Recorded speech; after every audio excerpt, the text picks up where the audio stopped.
Hi, this is Michael Lehmann, and you're watching Trailers from Hell. Today we're going to take a look at Mr. Smith Goes to Washington, Frank Capra's movie starring Jimmy Stewart.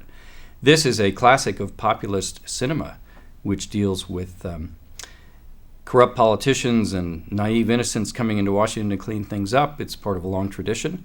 It probably started that long tradition. I don't know. For me, it did. It's the first movie like this I ever saw. The movie's quite inspirational, fun to watch, very entertaining.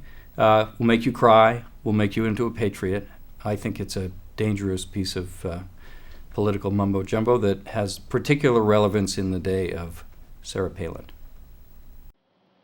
I watched this movie recently. I'd seen it as a teenager. I remember being told what a great filmmaker Frank Capra was and how this was a classic. And I remember when I first saw the film how taken I was with its populism and with its message, which is that a sort of good-hearted, normal guy can do more than any politician can in cynical Washington.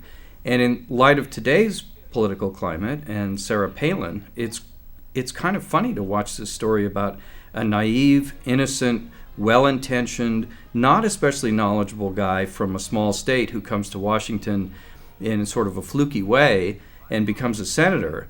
And this movie celebrates his normalness, his Joe Six-Packness, his hockey momness, in a way that, in today's world seems incredibly frightening.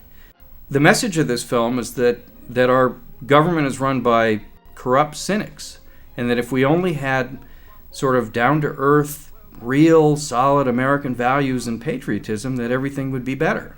But I don't really believe that. I don't believe that at all. So I watched this movie, and it made me afraid.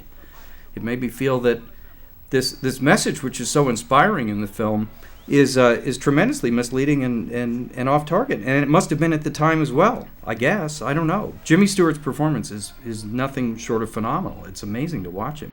All sorts of good people in it. Their performances are all consistent. They're all overamped and over sentimental. The movie's fun to watch. It's great, but it frightens me. It scares me to death. I don't want anybody to ever see this movie.